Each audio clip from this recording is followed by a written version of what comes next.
क्या किसी police officer को नौकरी से निकाला जा सकता है जबकि उस क्रिमिनल केस में कोर्ट ने उसे एक्विट कर दिया हो?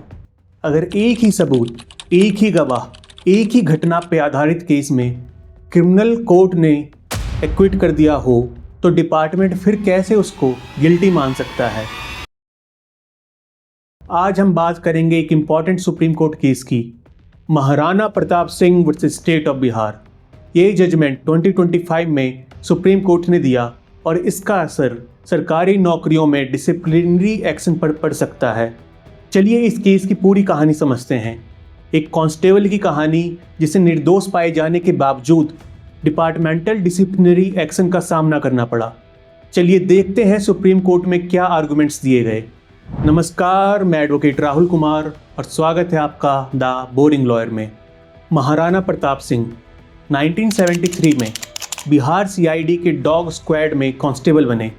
अगस्त 1988 में उन्होंने 2 दिन की छुट्टी ली थी और 8 अगस्त को ड्यूटी ज्वाइन करने जा रहे थे। लेकिन इसी दिन एक एफआईआर फाइल होती है पटना के कोतवाली पुलिस स्टेशन में। प्रेम कुमार नाम के व्यक्ति ने कंप्लेन किया कि उससे कुछ लोगों ने 40,000 ब्लैकमेल करके मांगे हैं। रेडिंग पार्टी बनती है और पटना के राजस्थान होटल में एक ट्रैप प्लान होता है। यहीं पे इन्फॉर्मेंट गलती से या अनजाने में महाराणा प्रताप सिंह को ब्रीफ केस दे देते हैं। पुलिस उसी वक्त उन्हें अरेस्ट कर लेती है और उनके खिलाफ एक एफआईआर दर्ज हुई थेफ्ट, एक्सटॉर्शन और चीटिंग जैसे आरोपों के लिए। उस दिन उन्हें सस्पेंशन में डाल दिया गया। 1989 में सीआईडी ने डिसिप्लिनरी प्रोसीडिंग शुरू की जिसमें 4 चार्जेस लगाए गए थे। पहला, 40,000 रुपये लेने का आरोप, ब्लैकमेल और इम्पर्सनेशन का, एक्सटॉर्शन और चीटिंग का केस में उनकी इन्वॉल्वमेंट। दूसरा चार्ज 1976 का एक पुराना केस जिसमें उन्होंने सिनेमा हॉल मैनेजर से धोखे से वसूली की थी और उसमें पनिशमेंट भी उन्हें मिल चुकी थी। तीसरा, अर्नड लीव के बाद ड्यूटी पे वापस ना आना। और चौथा चार्ज, अपनी अरेस्ट की जानकारी सीआईडी हेडक्वार्टर्स को ना देना। मिस्टर सिंह ने रिक्वेस्ट की थी कि पहले क्रिमिनल केस कंप्लीट हो फिर डिपार्टमेंटल इंक्वायरी हो, क्योंकि डिपार्टमेंटल इंक्वायरी में क्रॉस एग्जामिनेशन से उनका ट्रायल कोर्ट का डिफेंस एक्सपोज हो सकता था। पर डिपार्टमेंट ने इस रिक्वेस्ट को इग्नोर कर दिया और इंक्वायरी की रिपोर्ट में उन्हें गिल्टी बताया। 1996 में उन्हें नौकरी से निकाल दिया गया। इंटरेस्टिंग ट्विस्ट ये आया कि क्रिमिनल केस में पहले ट्रायल कोर्ट ने उन्हें गिल्टी पाया, लेकिन 1996 में अपीलेट कोर्ट ने उन्हें चार्जेस से एक्विट कर दिया, ये कहते हुए कि प्रोसिक्यूशन अपना केस प्रूव नहीं कर पाई। इस डिसमिसल ऑर्डर के खिलाफ महाराणा प्रताप सिंह पटना हाई कोर्ट गए। सिंगल जज ने उनकी डिसमिसल ऑर्डर को क्वेश कर दिया और रीइंस्टेटमेंट यानी सर्विस में वापस लेने का ऑर्डर दिया। सिंगल जज ने कहा कि इंक्वायरी में इनकंसिस्टेंसीज थी, PW1 को क्रॉस एग्जामिन नहीं करने दिया गया और क्रिमिनल केस में एक्विटल के बाद डिपार्टमेंटल प्रोसीडिंग्स टिक नहीं सकती। लेकिन रिस्पोंडेंट्स यानी स्टेट ऑफ बिहार ने डिवीजन बेंच में अपील फाइल की। डिवीजन बेंच ने सिंगल जज के ऑर्डर को सेट असाइड कर दिया। डिवीजन बेंच का कहना था कि सिंगल जज ने अपनी जुरिस्डिक्शन के बाहर जाकर एविडेंस को रीएप्रिशिएट किया, जबकि जुडिशियल रिव्यू सिर्फ डिसीजन मेकिंग प्रोसेस पर फोकस करता है। उन्होंने ये भी कहा कि डिपार्टमेंटल प्रोसीडिंग्स में strict rules of evidence apply नहीं होते। अब फाइनली मामला सुप्रीम कोर्ट में था। दोनों तरफ से क्या आर्गुमेंट्स दिए गए देखते हैं। सबसे पहले एपिलेंट महाराणा प्रताप सिंह के काउंसिल ने पॉइंट्स उठाए। उनका पहला और सबसे बड़ा पॉइंट था कि क्रिमिनल और डिसिप्लिनरी प्रोसीडिंग्स में चार्जेज, फैक्ट्स, एविडेंस और विटनेस सेम थे। जब सेशन जज ने उन्हें एक्विटल दे दिया मेरिट्स पर, तो डिपार्टमेंटल प्रोसीडिंग्स में उन्हें गिल्टी कैसे पाया जा सकता है?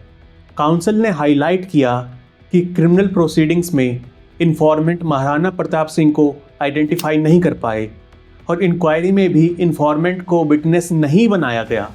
इसके अलावा PW2 ने भी इंक्वायरी और क्रिमिनल केस दोनों में एपिलेंट के इन्वॉल्वमेंट से इनकार किया। इंक्वायरी रिपोर्ट की फाइंडिंग्स क्रेडिबिलिटी में लैक करती है और परवर्स थी, जिससे लगता है कि एक्सट्रानियस फैक्टर्स और मेलाफाइड इंटेंशंस का असर था। PW1 ऑफिसर इंचार्ज की एपेलेंट के खिलाफ पर्सनल दुश्मनी थी, जो रिस्पोंडेंट्स के नोटिस में लाया गया लेकिन उस पर ध्यान नहीं दिया गया। काउंसिल ने आर्ग्यू किया कि चार्ज नंबर 2, जो पिछला चीटिंग केस था, के लिए एपेलेंट को पहले ही पनिश किया जा चुका था। उसी मिसकंडक्ट के लिए दोबारा प्रोसीडिंग्स चलाना डबल जियोपार्डी है। चार्जेस 3 और 4, जो ड्यूटी रिज्यूम ना करना और अरेस्ट की इंफॉर्मेशन ना देना था, चार्ज 1 से डिराइव किए गए थे और उनका मोटिव क्वेश्चनेबल था। उन्होंने कहा कि अरेस्ट के बाद एपेलेंट ने ऑफिसर इंचार्ज से सीआईडी को इन्फॉर्म करने को कई बार कहा, लेकिन इग्नोर किया गया। इंक्वायरी रिपोर्ट में खुद चार्ज 4 के लिए एविडेंस की कमी मानी। इंक्वायरी में प्रोसेस फेयर नहीं था।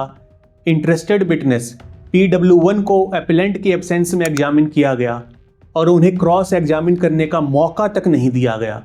चार्जेस बहुत वेग थे और मटेरियल पार्टिकुलर्स भी मिसिंग थे।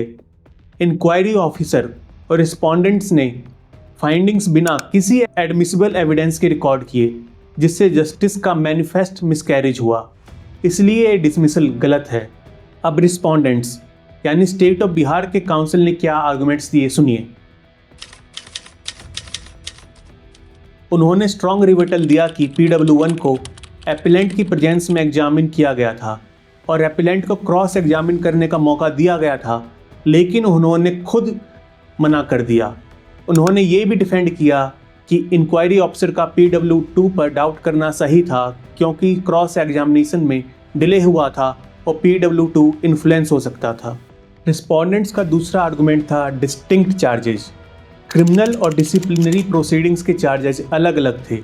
उन्होंने कहा कि चार्जेस 1 और 2 सफिशिएंट प्रूफ थे, जबकि चार्जेस 3 और 4 को अपेलेंट ने कॉन्टेस्ट ही नहीं किया। उन्होंने ये भी मेंटेन किया कि चार्ज 2 डबल जियोपार्डी नहीं है, क्योंकि ये एपेलेंट के प्रीवियस कंडक्ट से रिलेटेड था।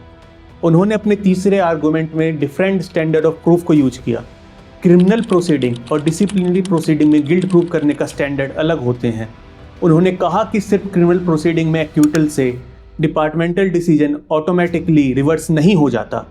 उन्होंने ये भी कहा कि डिवीजन बेंच ने बिल्कुल सही ऑब्जर्व किया कि सिंगल जज ने अपनी रिट जुरिस्डिक्शन को एक्सीड किया और एडमिनिस्ट्रेटिव डिसीजंस पर अपील की तरह बैठे। उनका अगला आर्गुमेंट था कि एपेलेंट एक डिसिप्लिन्ड फोर्स के मेंबर थे और उसने पुलिस ऑफिसर के रूप में गलत कंडक्ट किया, इसलिए डिवीजन बेंच का सिंगल जज का डिस्क्रिशन में इंटरफेरेंस करना सही था। तो दोनों तरफ से ज़बरदस्त आर्गुमेंट्स थे। एपेलेंट का मेन फोकस था सेम एविडेंस, अनफेयर प्रोसीजर और एक्विटल, जबकि रिस्पोंडेंट्स ने अलग स्टैंडर्ड्स ऑफ प्रूफ और सिंगल जज के जुरिस्डिक्शन पर जोर दिया। सुप्रीम कोर्ट ने इस मामले को बहुत गहराई से देखा। सबसे पहले कोर्ट ने डिपार्टमेंटल फाइल की नॉन सबमिशन पर स्ट्रॉन्ग ऑब्जर्वेशन दी। कोर्ट ने बिहार गवर्नमेंट को फाइल सबमिट करने का ऑर्डर दिया था, लेकिन वो फाइल सुप्रीम कोर्ट के सामने नहीं रखी गई और ना ही कुछ टाइम बाद सबमिट करने का टाइम मांगा गया। कोर्ट ने कहा कि अगर कोई पार्टी अपने कंट्रोल में मौजूद एविडेंस यानी डिपार्टमेंटल फाइल सबमिट नहीं करती, तो ये प्रिजम्पशन बन जाती है कि वो एविडेंस उनके खिलाफ होता है। इस केस में भी कोर्ट ने यही प्रिजम्पशन लगाई। अब बात करते हैं रूल्स की। कांस्टेबल महाराणा प्रताप सिंह के डिसिप्लिनरी प्रोसीडिंग्स में Bihar and Orissa subordinate services discipline and appeal rules 1935 और civil services classification control and appeal rules 1930 लागू होते थे। रूल 55 ऑफ 1930 रूल्स के हिसाब से चार्जेस क्लियर और स्पेसिफिक होने चाहिए विद डिटेल्ड एलिगेशंस। कोर्ट ने कहा कि जब डिपार्टमेंटल फाइल सबमिट नहीं हुई तो एपेलेंट का ये कहना कि चार्जेज वेग, इंडेफिनिट और लैक ऑफ मटेरियल पार्टिकुलर्स थे, सही माना जाएगा। कोर्ट ने सवाई सिंह केस को रेफर करते हुए कहा कि अगर चार्जशीट में फ्लॉ हो तो वो प्रोसीडिंग शुरू से ही गलत हो जाते हैं। इससे एपेलेंट को अपना डिफेंस प्रिपेयर करने का प्रॉपर मौका नहीं मिला। एक और क्रूशियल पॉइंट था PW1 की क्रॉस एग्जामिनेशन। एपेलेंट का कहना था कि उन्हें PW1 को क्रॉस एग्जामिन करने का मौका नहीं मिला। सुप्रीम कोर्ट ने यह नोट किया कि रिस्पोंडेंट ने सिंगल जज के सामने कहा था कि एपेलेंट ने क्रॉस एग्जामिनेशन की रिक्वेस्ट ही नहीं की थी, लेकिन सुप्रीम कोर्ट के सामने उन्होंने कहा कि एपेलेंट को मौका मिला था, लेकिन उन्होंने खुद ही चूज नहीं किया। कोर्ट ने कहा कि रिस्पोंडेंट्स ने अपनी पोजीशंस बदल दी हैं। कोर्ट ने साफ कहा कि एपिलेंट को PW1 को क्रॉस एग्जामिन करने से रोकना अनफेयर था, क्योंकि PW1 के खिलाफ पर्सनल एनिमोसिटी के एलिगेशंस थे और उनकी टेस्टिमनी पर इंक्वायरी ऑफिसर ने बहुत रिलाई किया था। PW2 ने भी एपिलेंट को आइडेंटिफाई करने से मना कर दिया था। सुप्रीम कोर्ट ने यह भी हाईलाइट किया कि इन्फॉर्मेंट जिसकी कंप्लेन पर प्रोसीडिंग शुरू की हुई थी उसको एग्जामिन ही नहीं किया गया। कोर्ट ने कहा कि सिर्फ डॉक्यूमेंट प्रोड्यूस करने से प्रूफ नहीं बनता, कंप्लेनेंट को एग्जामिन करना जरूरी है। इस मामले का एक और इम्पोर्टेंट पहलू था कि क्रिमिनल और डिसिप्लिनरी प्रोसीडिंग्स में चार्जेस की सिमिलरिटी। कोर्ट ने कहा कि जब क्रिमिनल और डिसिप्लिनरी प्रोसीडिंग्स में चार्जेस, एविडेंस, विटनेस और सर्कमस्टांसेस सेम या सब्सटेंशियली सिमिलर हों तो क्रिमिनल केस में एक्यूटल के बाद डिसिप्लिनरी प्रोसीडिंग्स अपहोल्ड करना अनजस्ट होगा। महाराणा प्रताप सिंह को क्रिमिनल केस में मेरिट्स पर एक्यूट किया गया था, टेक्निकल ग्राउंड्स पर नहीं। इन्फॉर्मेंट और PW2 दोनों ने क्रिमिनल प्रोसीडिंग्स में एपिलेंट को आइडेंटिफाई नहीं किया था। मिसिंग डिपार्टमेंटल फाइल ने कोर्ट को यह एडवर्स इन्फेरेंस लेने पर मजबूर किया कि रिस्पोंडेंट्स ने जानबूझकर फाइल नहीं दी, क्योंकि उससे चार्जेस की सिमिलरिटी और सारे लूप होल्स एक्सपोज हो सकते थे। सुप्रीम कोर्ट ने हाई कोर्ट के सिंगल जज और डिवीजन बेंच के व्यूज को भी एग्जामिन किया। सुप्रीम कोर्ट ने माना कि हाई कोर्ट के सिंगल जज ने एपीलेट जुरिस्डिक्शन एक्सरसाइज की थी, लेकिन डिवीजन बेंच ने भी इंक्वायरी रिपोर्ट में जो प्रोसीजरल लैप्सेज ऑफ फेयरनेस की कमी थी उन पर ध्यान नहीं दिया। इन सब ऑब्जर्वेशंस के बाद सुप्रीम कोर्ट ने अपना फाइनल कंक्लूजन दिया। सुप्रीम कोर्ट ने कंक्लूड किया कि डिसिप्लिनरी प्रोसीडिंग्स में ड्यू प्रोसेस फॉलो नहीं किया गया और डिसमिसल गलत था। चार्ज 1 पर गिल्टी की फाइंडिंग सस्टेन नहीं किया जा सकता था, क्योंकि क्रिमिनल केस में एक्यूटल हो चुका था और चार्जेज, एविडेंस, विटनेसेज और सर्कमस्टांसेज सब्सटेंशियली सिमिलर थे। चार्ज 2 जो प्रीवियस चीटिंग केस था उस पर सुप्रीम कोर्ट ने कहा कि पहले की पनिशमेंट को सब्सिक्वेंट चार्जशीट में पनिशमेंट बढ़ाने के लिए यूज किया जा सकता है अगर प्रॉपर नोटिस दिया गया हो, लेकिन क्योंकि पूरे डिसिप्लिनरी प्रोसीडिंग्स में डिफेक्ट्स थे इस पॉइंट पर फर्दर असेसमेंट की ज़रूरत नहीं थी।